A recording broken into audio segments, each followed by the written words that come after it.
Let us start once again.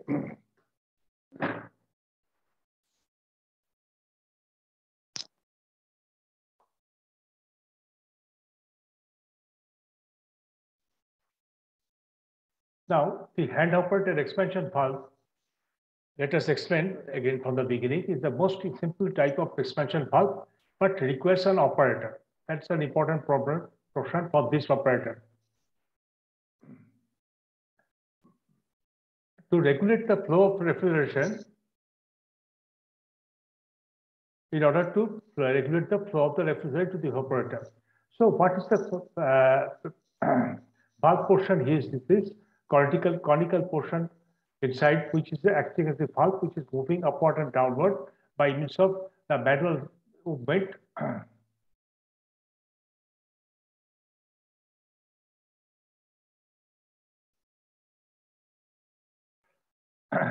by the manual movement. The conical shaped nipple, which is shown here, is extended down to the valve port, which is the hole here. Is that conical also itself a conical shape, and this conical shape little valve goes inside this hole and totally blocked it in order to stop the flow of the refrigeration. But if it is not fully blocked, it is a partial flow of refrigerant will take place. Now, the valve totally closed. The hand-operated valve limited by system operating under constant load for long times because if it varies constantly, you have to change the setting continuously. It's difficult for manually to do.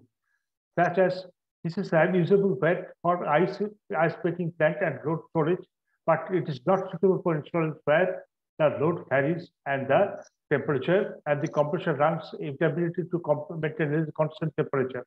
So if the load varies frequently, then the compressor we have to run low and higher according to necessary, and you have to maintain the flow of refrigerant from the condenser to the evaporator by controlling this manual time and again, which is a bit difficult in practice.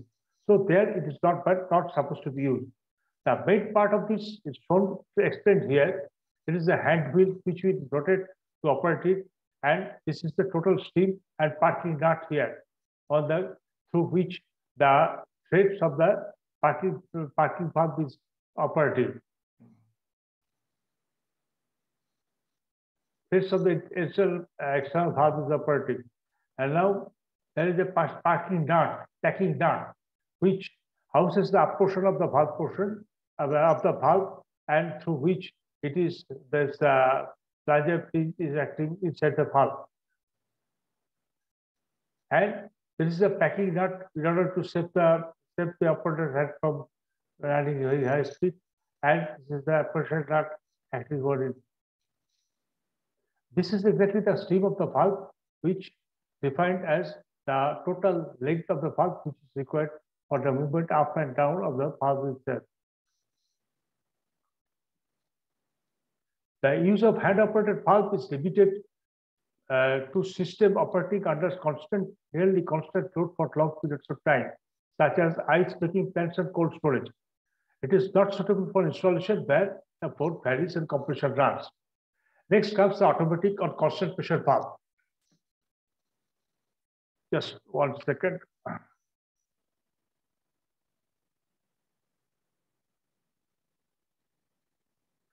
Just 1 second.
Now, let us consider another type of expansion valve which is being used here, which is automatic or constant pressure expansion valve. It is also known as constant pressure expansion valve because it maintains constant evaporator pressure regardless of load of the evaporator. Its main moving force is the evaporator pressure.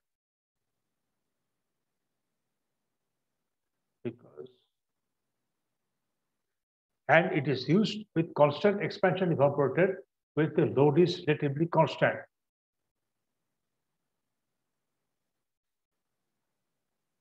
What is shown here? This is the part portion, which is valve portion here, which is acting up and down, and it is closes this port of the valve as per requirement, maybe partially or maybe fully. And it is at the upper head, we had this suspension disc, which is being supported by a spring, which can be adjusted by, and by this position can be adjusted, or load over it can be adjusted by adjusting the adjusting screw. There is a diaphragm acting from here to here, where one side is evaporation pressure, bottom side, and our side is being controlled by the spring side, spring pressure. So by adjusting screw, the spring pressure can be controlled so that the evaporator pressure also similarly controlled.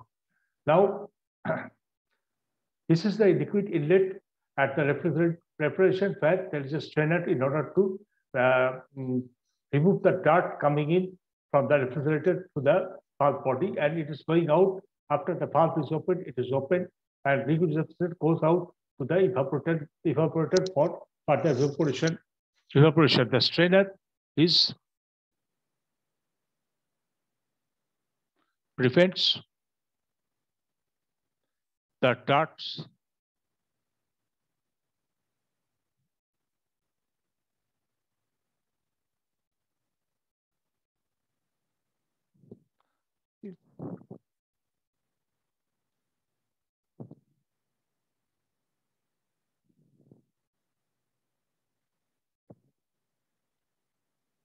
to come inside the valve system. Now, the automatic expansion valve is shown here. It consists of a dental valve and a seat, which forms an orifice. It consists of a dental valve and seat, a metallic diaphragm or pillows, a spring and adjusting screw. The open and closing of the valve with respect to the spring depends on the following two opposing forces on the diagram. So diaphragm is given here is the pillows or diaphragm. It has two opposite forces. One side is spring pressure, another side is diaphragm pressure. The spring pressure and atmospheric pressure acting on the top of the diaphragm, and the evaporator pressure acting below the diaphragm. These two opposite forces acting on it, and we can control the spring pressure and to a certain extent atmosphere pressure also. When the compression is running, the valve maintains an evaporative pressure in equilibrium with the spring pressure and the atmospheric pressure. The spring pressure can be varied by adjusting the tension of spring with the help of spring adjusting screw. Once the spring is adjusted for a desired evaporator pressure, then the valve operates automatically to maintain the certain constant evaporator pressure by controlling the flow of refrigerant to the evaporator.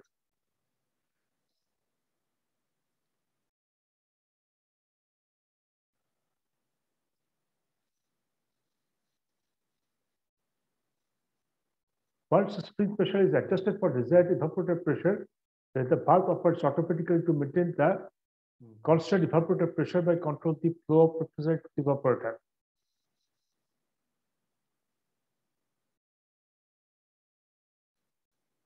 When the evaporator pressure falls down, the diaphragm moves downward to open the valve. This allows more liquid refrigerant to enter to the evaporator and thus increasing the evaporator pressure till the desired evaporator pressure is reached. On the other hand, when the evaporator pressure rises, the diaphragm moves up to reduce the opening of the valve, and this decreases the flow of liquid refrigerant to the evaporator, which in turn lowers the vapor pressure till the desired pressure is reached. So what is given here? There is a diaphragm here. The evaporator pressure is less or falls down. The diaphragm moves downwards. Means the diaphragm moves down to the atmospheric as well as free pressure, and this goes down, and the valve is also going down, just increasing the flow through the seat itself. And we can adjust the spring pressure by adjusting the tension of the spring movements of the spring load adjusting screw. Once the spring is adjusted for the desired evaporator pressure, then the valve operates automatically to maintain the constant evaporator pressure by controlling the flow of refrigerant to the evaporator.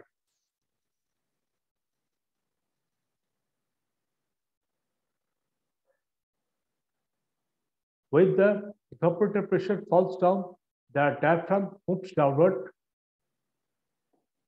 When the evaporator pressure falls down, the diaphragm, what happens? This pressure falls down to the high pressure, then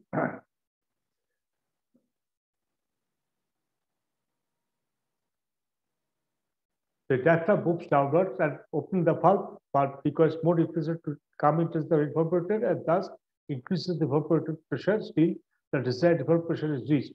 On the other hand, when the evaporator pressure rises, the diaphragm moves up to reduces the opening of the valve, thus decreases the flow of refrigerant to the evaporator. It does lower the refrigerant vapor till the refrigeration vapor is reached. So first of all, if everything is being controlled by the diaphragm of bellows, if it goes down, the valve opens, and if it goes down, the valve closes. It will close down when the evaporator pressure is less than the spring pressure, adjusted spring pressure, and atmospheric pressure, which allows more liquid pressure to come in and goes to the evaporator. And if it goes up due to the more existence of high pressure of the evaporator refrigerant, then this valve will move up and close to a certain extent to the valve itself, and thus maintains the flow or sometimes reduces the flow of refrigerant. When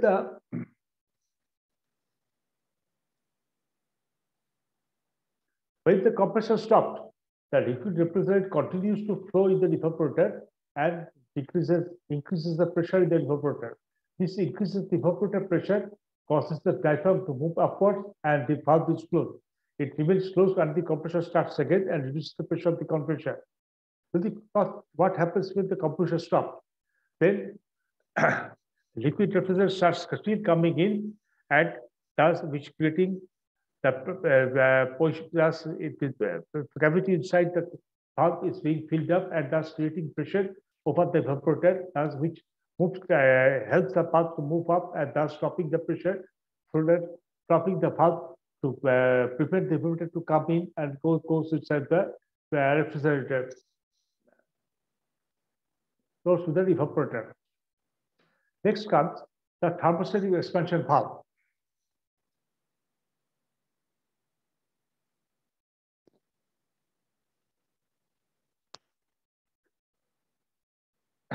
Next comes the thermostatic extension valve.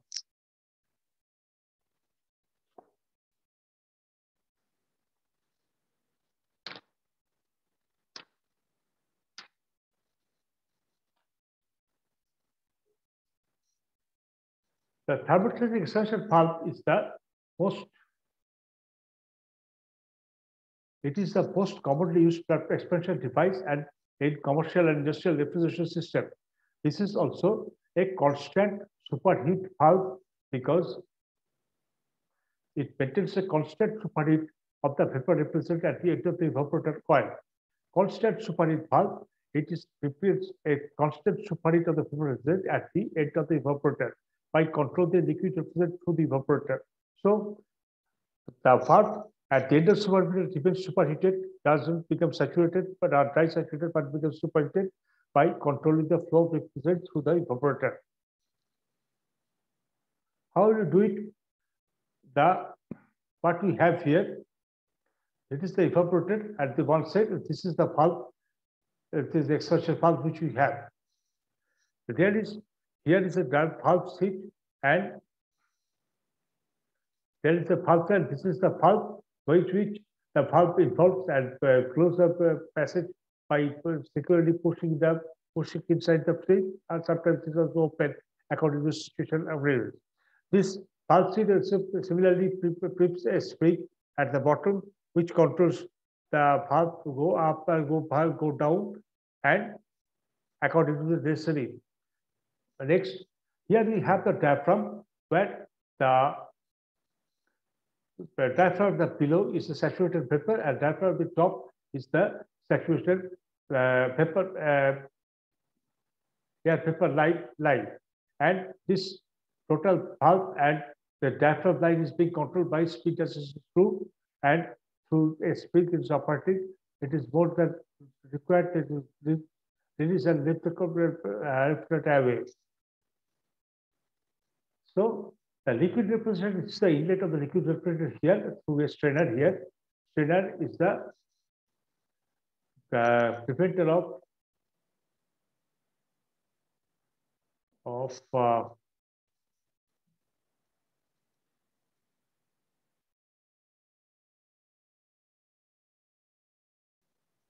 goes to spring. Next, if the valve remains open, it goes up.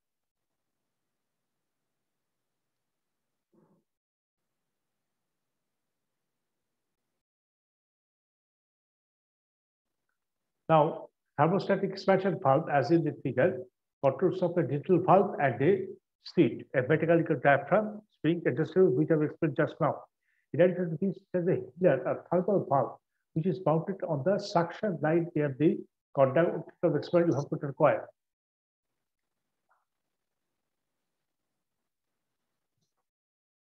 The evaporator valve is partly filled with the same liquid refrigerant as in the evaporator.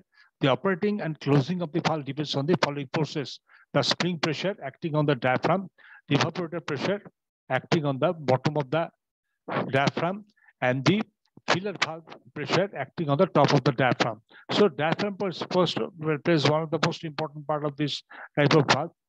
So we have three different conditions to explain.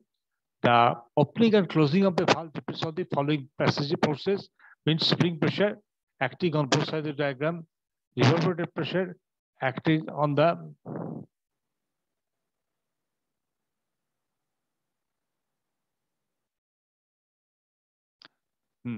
the spring operator pressure acting on the diaphragm of the valve, the evaporator pressure acting below the diaphragm of the valve, below the diaphragm of the valve, and filler valve pressure acting on the top of the diaphragm. Since the filler valve is installed in the suction line, therefore it will be at the same temperature as the liquid refrigerator at that time. At any point of the time temperature, the refrigerator will constant the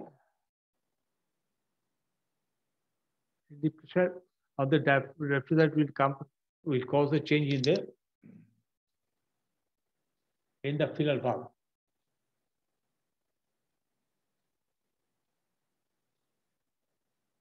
Which will be transmitted to the top of the diaphragm. So most important part is the diaphragm.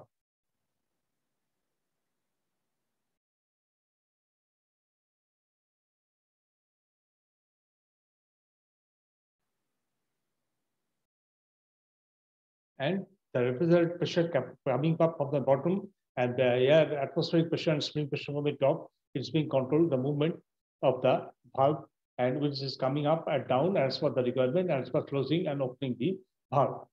Under normal operating condition, the filler valve pressure acting on the top of the diagram is reduced by balanced by the spring.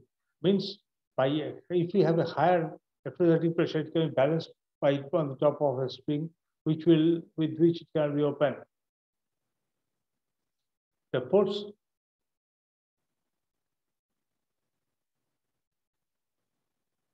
bending to close the diagram is dependent on the spring pressure and the evaporator pressure, which in turn to reduce the valve.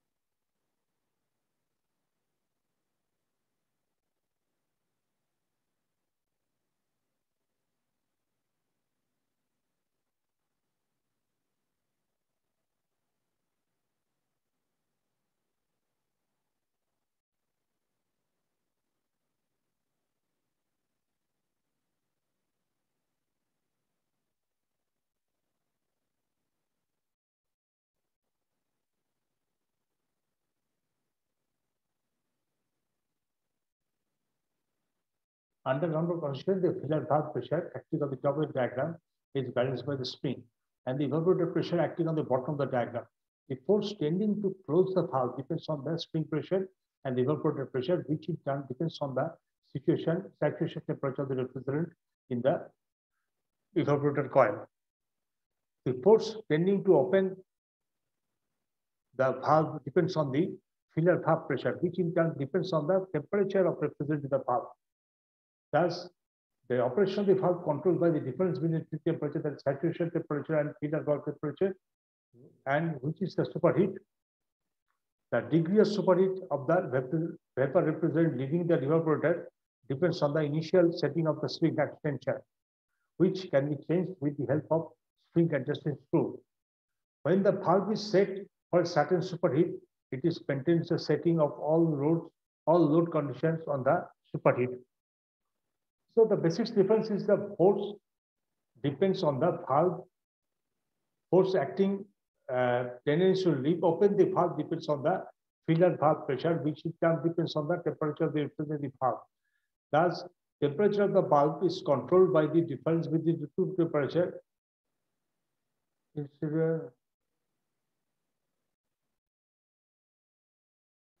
Thus, the operation of the valve is controlled by difference between the two temperatures, that is saturation temperature and filler valve temperature, which is supposed to be superheated. The degree of superheat of the vapor refrigerant leaving the compressor depends upon the initial size of the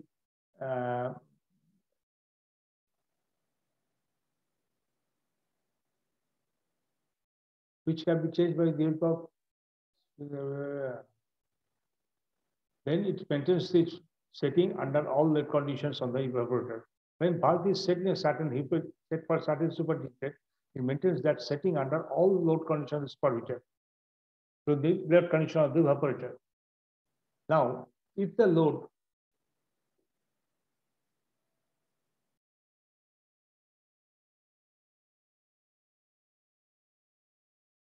on the evaporator increases, it increases the liquid refrigerant to boil faster in the evaporator coil. This temperature of the evaporator filler valve increases due to the high evaporation of the liquid. Thus, the filler valve pressure increases. The filler valve pressure increases, and this pressure is transmitted through the capillary valve to the diaphragm. The diaphragm moves downwards and opens the valve to admit more quality or quantity of liquid refrigerant to the evaporator. This continues till the pressure equilibrium on the diaphragm is reached. On the other hand, when the load on the evaporator increases, less liquid evaporates in the evaporator coil.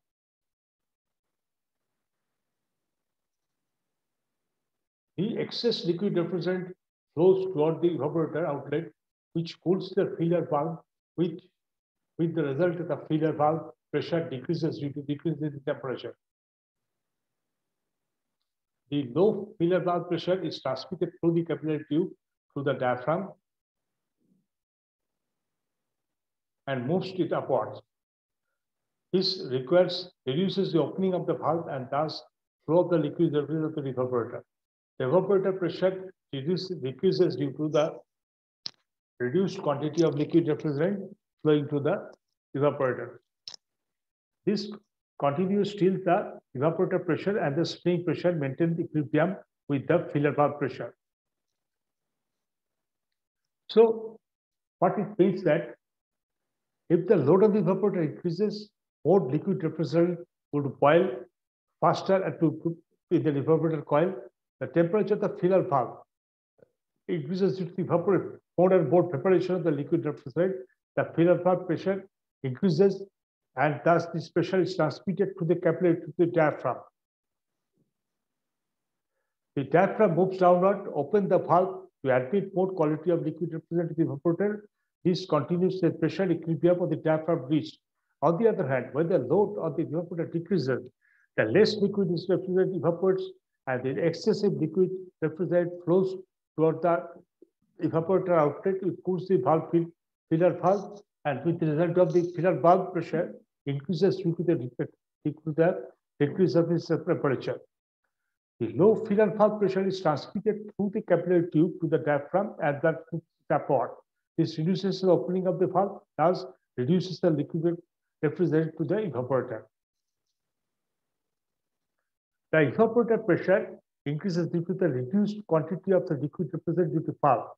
Evaporator pressure decreases reduced quantity of liquid pressure, which continues till the evaporator pressure and the spring pressure remains maintains equilibrium.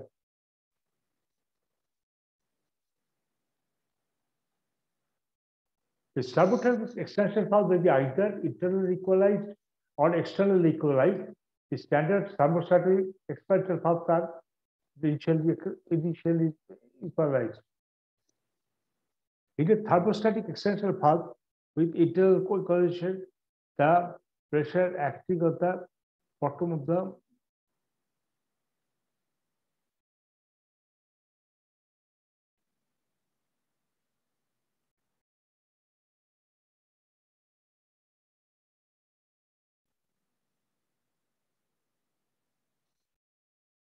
now the pressure acting the thermostatic valve in this next figure, which is shown here, the pressure acting on the bottom of the diaphragm, where is the diaphragm?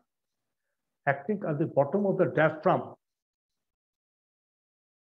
is equal to the pressure evaporator inlet pressure. A hole filled in the valve body transmits the pressure. What is giving here? Pressure for evaporator pressure goes.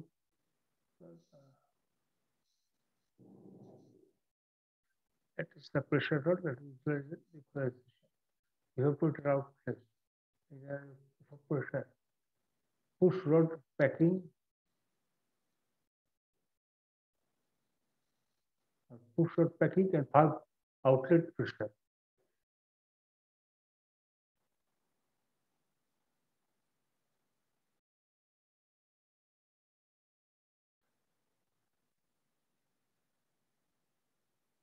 If the pressure drops in the evaporator is high, evaporator or a hole is filled, the pressure in the outlet of the evaporator will be less by amount equal to the pressure drop. In such case, the filler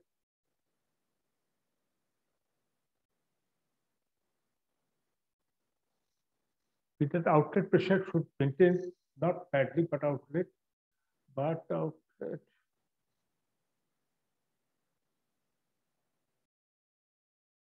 spread.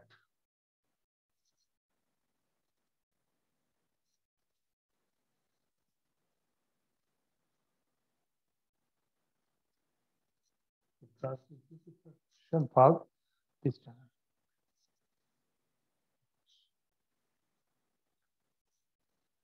Valve works well on evaporator having low pressure drop within 0.14 bar.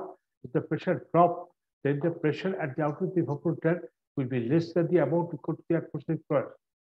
If pressure drops, pressure at the outlet of the evaporator will be less than the atmosphere. This will cause the filling. This is the case where, in such a case, the filler valve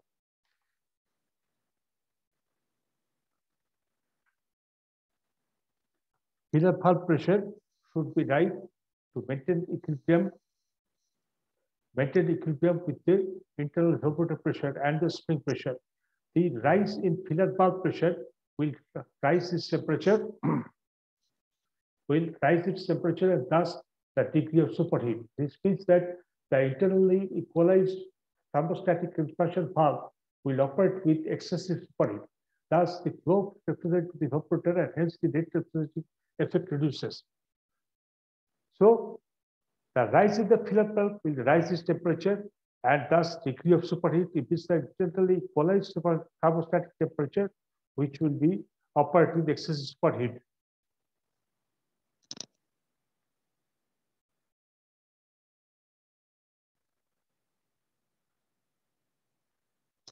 In order to overcome this effect due to pressure rise, due to the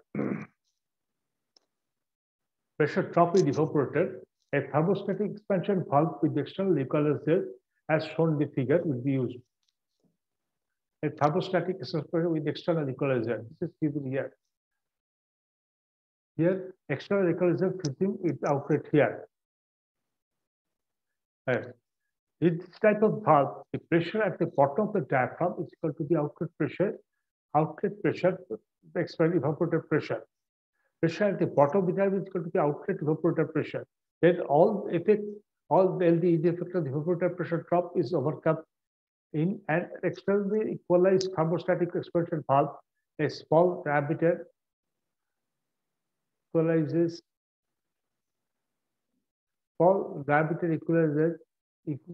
equalizes the corrective diaphragm and the evaporator outlet.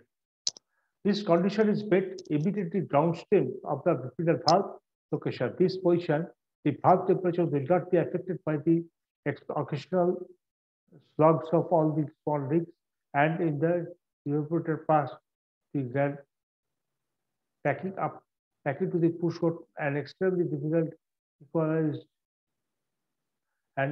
equalized thermostatic pressure valve operates at the desired superheated pressure, regardless of the evaporator pressure drop.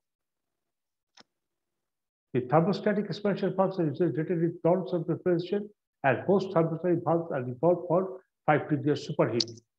Next comes the low pressure float valve. As the name indicates, the low pressure float valve is like a valve itself, as shown in the figure, located on the low pressure side, that is between evaporator and compressor suction line. Between evaporator and compressor suction line, if the refrigeration system, it maintains a constant temperature of liquid temperature in the evaporator and float chamber by varying and closing tubes like a needle valve. A refrigeration system with low pressure, low side float valve is shown in the figure, where you see this is the float chamber contains the liquid level. This is the float valve, which is floating inside this in the liquid refrigerant, and the little valve is created a set here by the movement of the person doing this float valve. Then it will move up and down. It will not fully supported by the refrigerant under you. A constant level liquid refrigeration is evaporator and the float chamber by opening and closing a little valve. The refrigeration system with low side float is shown. The float is a hollow valve attached. This is the valve. Float valve is hollow, attached to the end of the float clamp.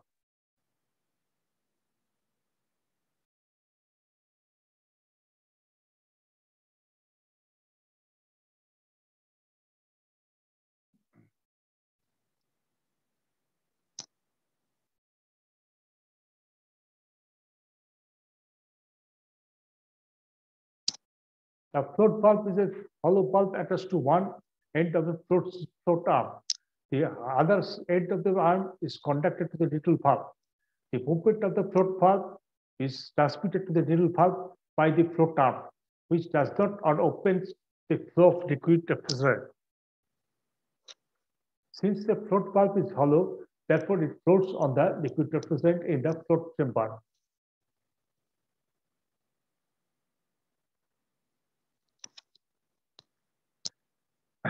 When the liquid refrigerant is evaporates its valve, the level falls down.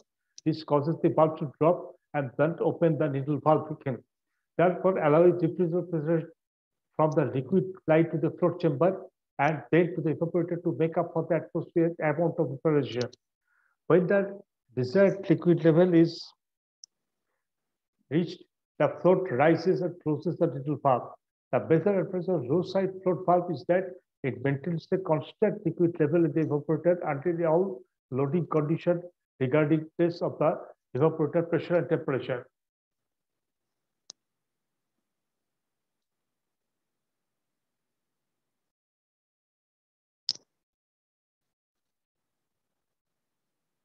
Next comes the low side float valve.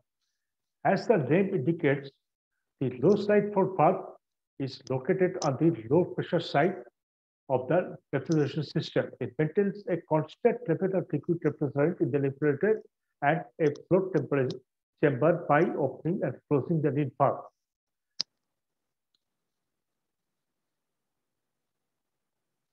Next comes the high pressure, the refrigeration system with low side valve. Here what is shown, the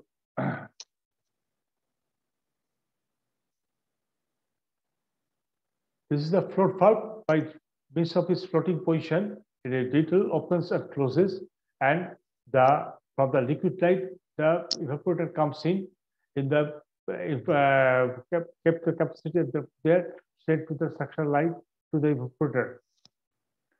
Sent through the suction pipe by the evaporator to the suction line.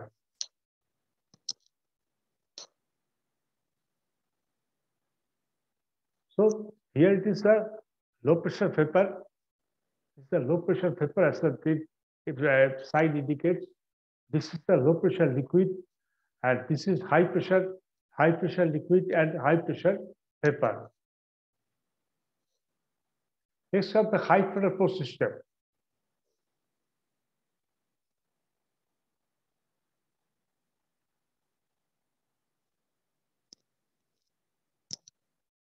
As the name indicates, the high pressure, high side float system, high side float valve is located on the high pressure side. High side of the high pressure side, that is at the condenser and the evaporator. When pressure is high, of the refrigeration system, it controls the flow of liquid refrigerant to the evaporator, according flow of liquid refrigerant to the evaporator according to the load, and maintains a constant liquid level in the evaporator. Continuous constant liquid level in the evaporator and float chamber by opening or closing the needle valve. Yes, in the diagram it is shown here. It is the float valve here. It's a little valve. It is closes, opens the movement of the tube, and the liquid valve, liquid chamber here, and here's float chamber.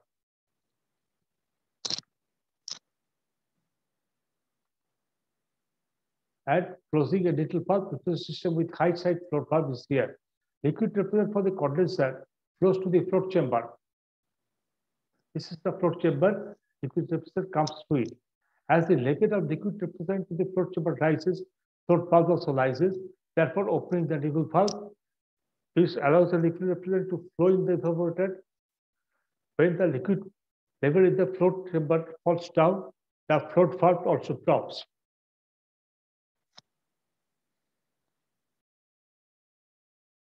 Therefore, closing the needle valve, it may be noted that condenser supplies the liquid refrigerant at the same time at the evaporator. Since the rate of vaporization depends on the load on the evaporator, therefore, the high side float valve functions according to the load.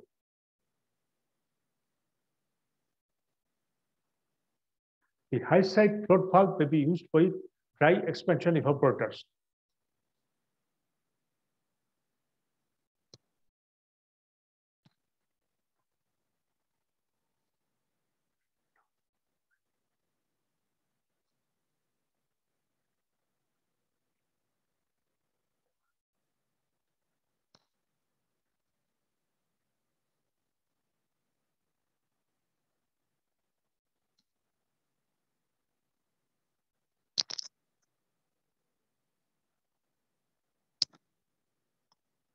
The high side float valve can be installed on the base of the condensing unit or near to the evaporator, as it depends on the liquid level of the evaporator.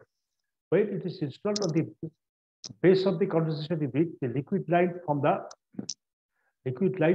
float to the evaporator will cost or sweat.